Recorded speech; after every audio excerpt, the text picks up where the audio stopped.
J Schwanke's Life in Bloom is brought to you by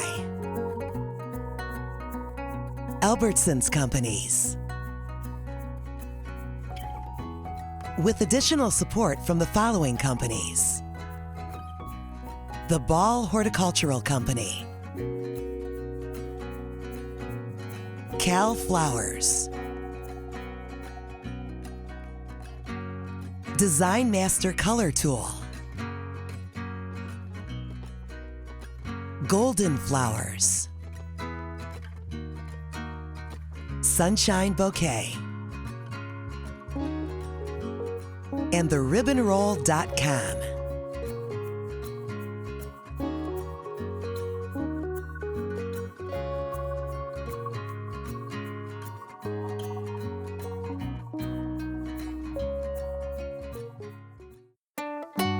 Today on Life in Bloom, we're talking tulips.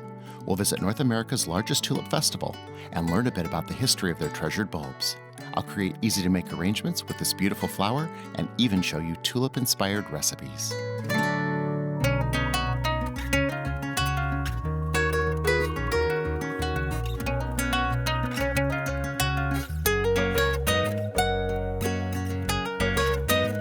I'm J Schwanke. Welcome to Life in Bloom. Flowers are the music of the ground, from Earth's lips spoken without sound. Tulips are a sure sign of spring. Their long stems and bright pops of color feel like a hard-won victory after the many months of winter.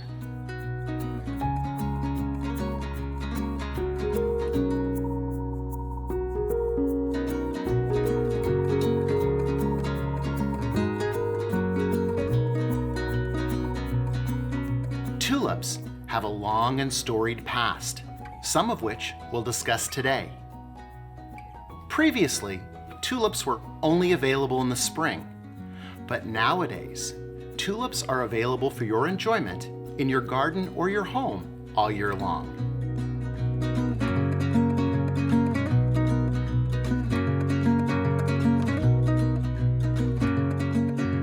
Tulipomania was a period in Dutch history where the price of tulip bulbs skyrocketed.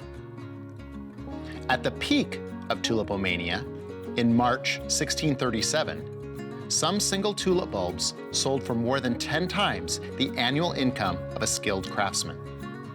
It is generally considered the first recorded speculative bubble.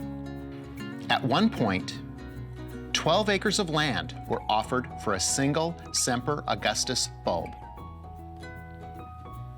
One of the reasons the prices went up so much was that the bulbs were infected with a tulip-specific virus, the mosaic virus, also known as the tulip-breaking virus, since it breaks the petal into 2 or more colors. These exotic-looking tulips could only be reproduced by offsets, not seeds. And since these tulips were rare and highly coveted, they became outrageously expensive. Goods allegedly exchanged for a single bulb of the Viceroy: 4 fat oxen, 8 fat swine, 12 fat sheep, 2 tons of butter, 1,000 pounds of cheese.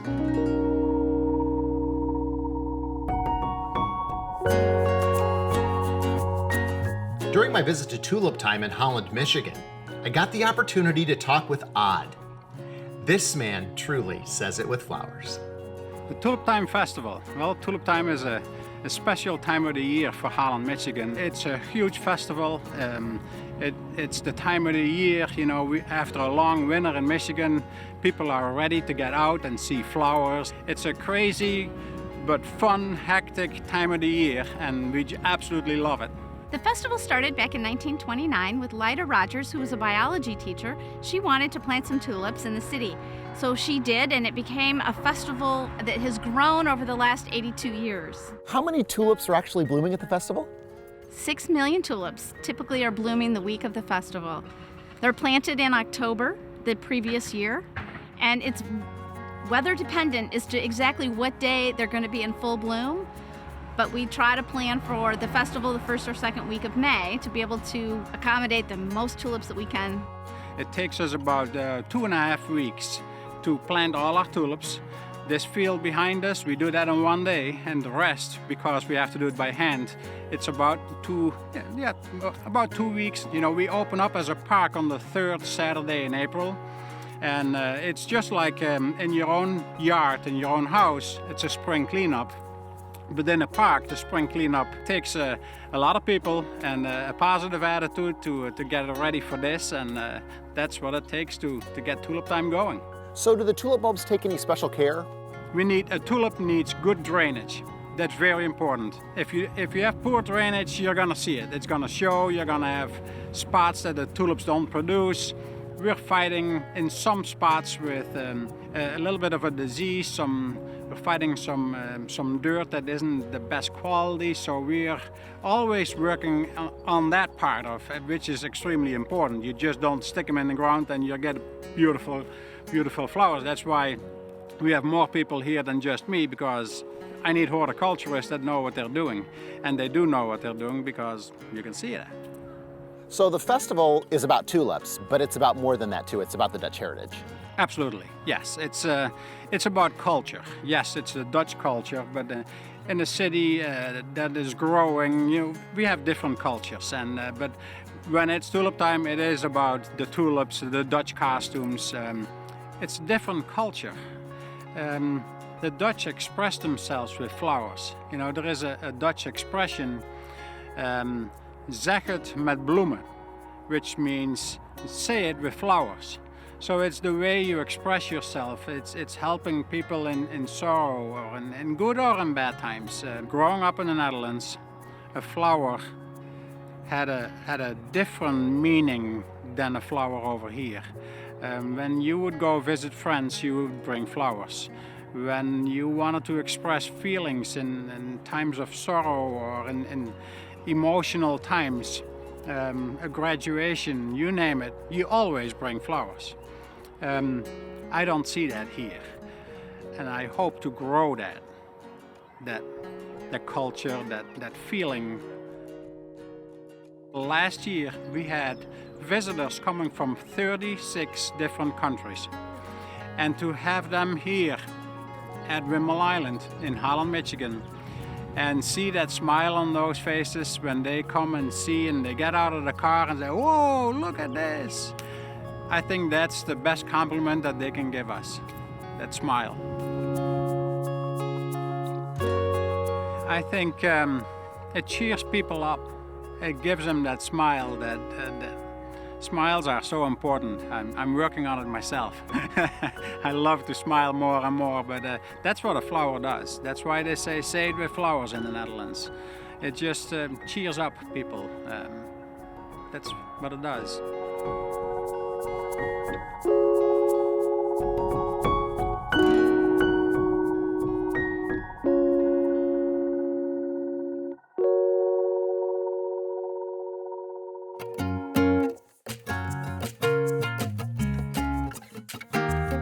I love having tulips in the house. Let's look at some easy ways to arrange them. Generally, tulips are available in bunches, and you might pick up a bunch at the grocery store and bring them home. You might pick up a bunch that looks like this. Notice, because of the phototropic nature of them, they're starting to head that way. You don't really have to worry about that. The great part about tulips is that they arrange themselves.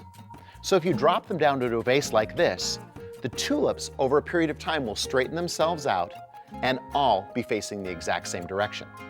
So that's number one. It's really easy because tulips arrange themselves. Number two is giving them a fresh cut. We've got a beautiful bunch like this. And again, what we want to be cautious of is taking off any foliage that's going to fall below the waterline. Remove any leaves that might be damaged as well. It's always a really good idea to go through and look at your flowers and sort through the bunch.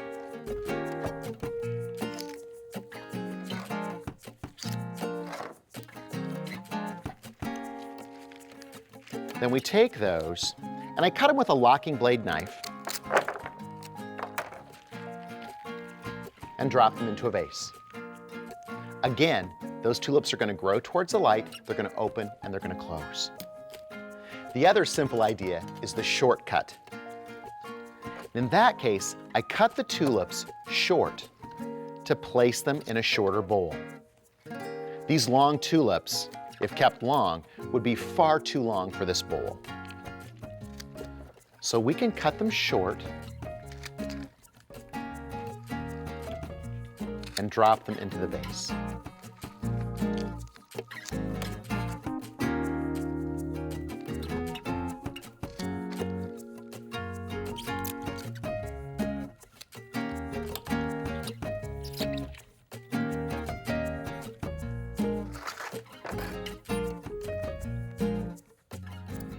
If I add a little bit of ribbon around the neck of the vase, we've got something perfect that we can keep ourselves or even give to a friend.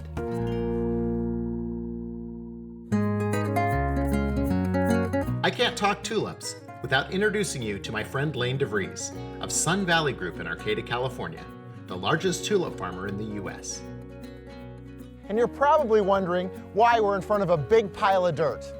Lane? Hey, Jay, how are you? You want to tell me about the dirt? You know, this is the foundation of the tulips and the lilies of Sun Valley. It starts off as this dirt right here. We refer to this as Humboldt gold.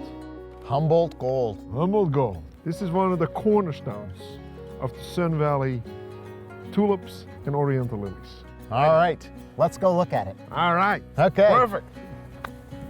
Sun Valley is known nationally for quality flowers and the fact that we have tulips on a year-round basis. How many stems of flowers do you grow annually?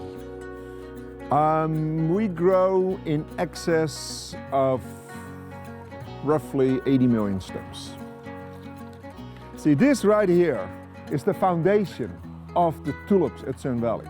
We plant our tulips in this soil in the fall. We grow our tulips in coolers, essentially imitating the winter. And we can do that throughout the year. We bring the tulips into the greenhouse, and it takes roughly 2.5, 3 weeks in the greenhouse. So this is essentially the end of a long journey from the bulb to a quality flower.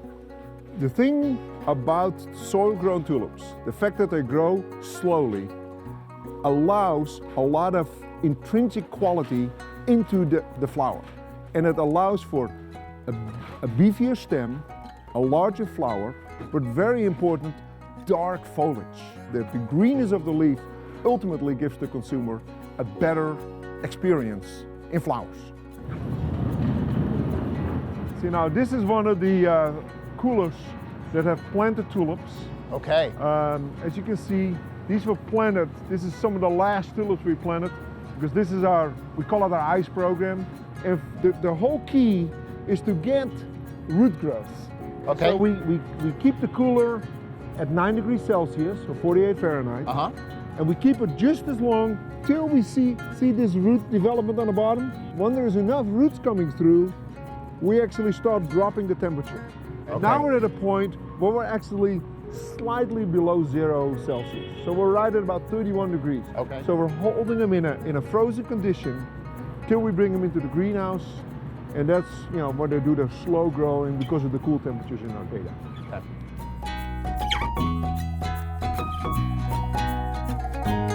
Once we started recognizing the power and the value of Southern Hemisphere bulbs, that has become a very significant portion of our tulip production. So now all our tulips from September 1st through mid-December are bulbs from Chile, New Zealand. We plant them here in the summer, we do the rooting, so very similar process. So you just happen to have a slow period now, but after Mother's Day we start planting again. So I'm just wrapping my head around this now, Lane. Right. So you've got these tulip bulbs that perform in an opposite nature because they're from the Southern Hemisphere. Correct, exactly. And that's why our tagline is, we have spring quality in the fall. This is the holding place before they go into the bunching line. Okay. By having these tulips with the bulb still attached, the post-harvest life hasn't started yet.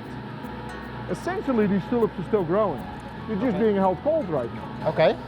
So when we cut a flower, the flower begins to die. Exactly. But because you haven't cut these off the bulb, So this is still a growing tulip, it's just being cold right now. So the post-harvest life doesn't start till the bulb is cut off right, at the bunching line. All right, so after the place where we hold the tulip, right? then they come into this area, and this is where all the bunching takes place. So My gosh, wow, Lane. at the very end, we have a machine that actually takes the bulb off and cuts it off. Then they go through a bottom belt where we do the bunching. The bunches are put on a top belt, either in a 5 stem or a 7 or 15, depending on the customer. Then it puts a rubber band around the bunch. You know, we used to pack all our tulips flat. And what we have found, that it's so much better for the quality if to ship them upright. Because Certainly. there's no geotrophism, and so the product stays so much better in the box. Lane, why be a flower farmer and not a lawyer or an astronaut or... Well, that's a heck of a good question. As a matter of fact, my sister is a lawyer, my brother is a judge, and I guess I became the flower grower. I'm the flower grower in the family, continuing the family heritage, the fact that we have 4 generations in flower growing.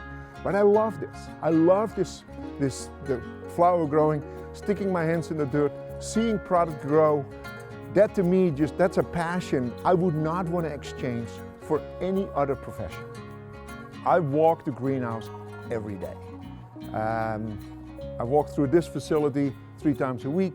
I walk through the tulips every day, no matter what day. I mean, Sunday morning, you know, before I go to church, I look at the tulips. I cannot imagine not walking the greenhouse. Flowers are important because they bring happiness. Anytime you give somebody a bunch of flowers, have you ever seen a sad face? You almost always get a smile when you provide flowers, when you give a bunch of flowers. And I think flowers have so much to offer to people as a whole in terms of happiness, in terms of good feelings, that it's just, in that sense, a very good business, a very gratifying business to be in.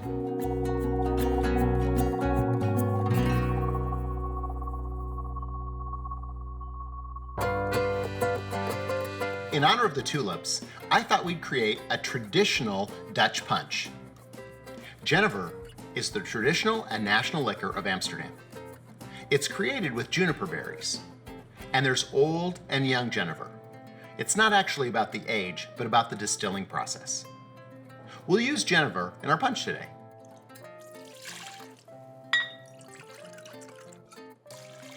We'll start with 3 cups of Jenever. Followed by a ½ cup of maraschino liqueur. Then a ¼ cup of absinthe, and a ¼ cup of simple syrup, and bitters. You can garnish with lemon, lime, or flowers. I thought it would be fun for us to create some lemon pinwheels using tulips.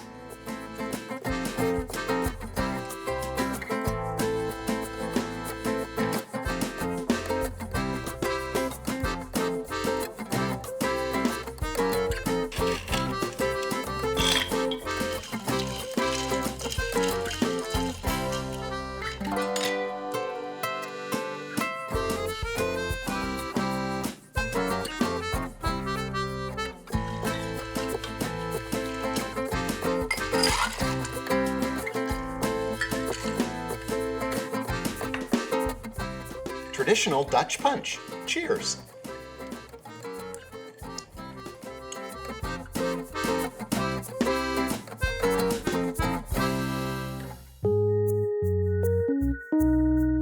In staying with our tulip theme, we're going to make an herbed goat cheese, but we're going to serve it on the petals of tulips, which will be a great presentation. We'll start with some goat cheese. And we'll just get it into our bowl.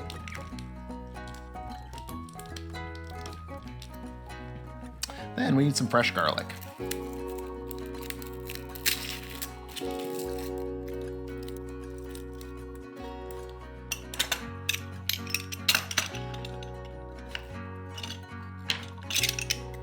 1 clove should do it pretty much for us. And then I've got a mixture of herbs. And so we've got some oregano, we've got a little bit of lavender, we've got a little bit of coarse salt. I'm just gonna add that over the top. There's about 3 tablespoons there. And then we're gonna cover it with some olive oil.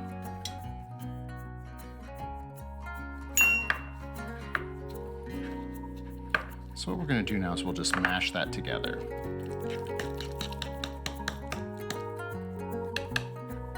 And we're gonna take a tulip blossom. So we'll break off our tulip petals.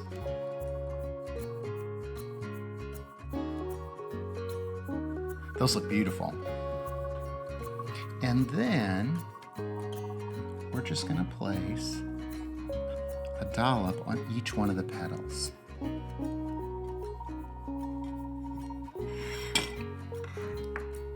This way we could put them on a plate, or we could have an individual serving on a place setting as well.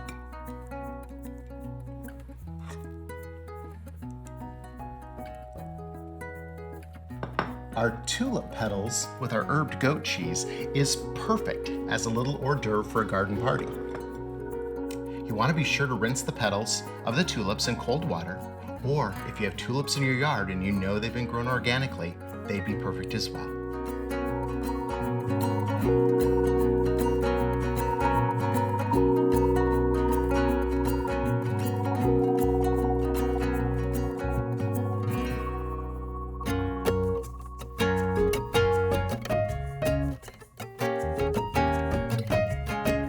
Parrot tulips.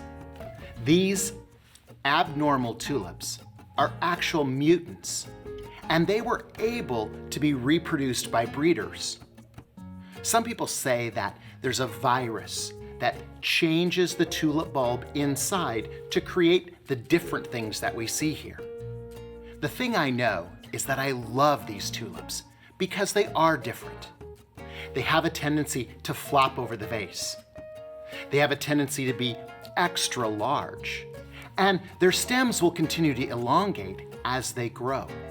So trying to put a parrot tulip in a vase and control it is probably not in your best interest. Much like teenagers, tulips do what they want to, whenever they want to. I'm fascinated by these fringed varieties, or this one that almost looks like flames. They're called parrot tulips because the edges themselves appear to look like feathers. But they can be different and interesting like this, where the striation starts to appear on their petal. Parrot tulips may be cup-shaped, fringed, twisted, or ruffled.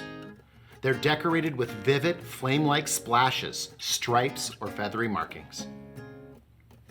Parrot tulip flowers are available in a range of bright colors, including red, violet, yellow, orange, pink, green, and near black.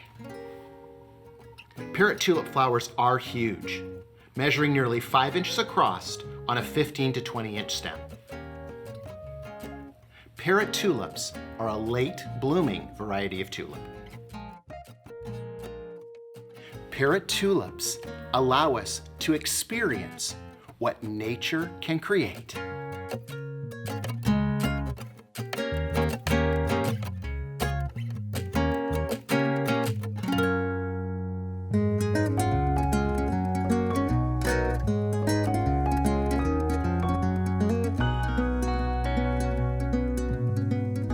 Today, we've explored the mysterious and magical tulip. They can arrange themselves and never fail to bring a smile to someone's face. If you want to say it with flowers, you'll never go wrong using a tulip. For Life in Bloom, I'm J Schwanke. See you next time. So Lane, what's your favorite flower? My favorite flower is a soil-grown tulip. Because that's the best tulip. That's the best tulip, absolutely. What? Wow, Holland is known for the marijuana. Oh, okay. That's why when I said Humboldt Gold, some people may think it's something else. Oh, okay, gotcha. That's what I was referring to. Because Humboldt is known for. Oh, okay, yeah. See, I'm all about flowers, not so much about plants. I know, but the climate in which we grow our flowers. Whoa. So much for that close-up. J Schwanke's Life in Bloom is filmed in Grand Rapids, Michigan. J Schwanke's Life in Bloom is brought to you by Albertsons Companies. With additional support from the following companies: the Ball Horticultural Company, Cal Flowers, Design Master Color Tool, Golden Flowers, Sunshine Bouquet, and theribbonroll.com.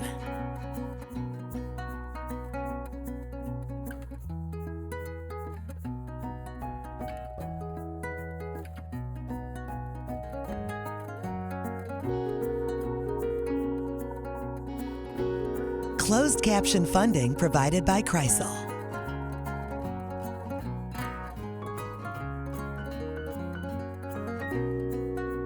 For everything flowers, recipes, projects, and more information, visit ubloom.com.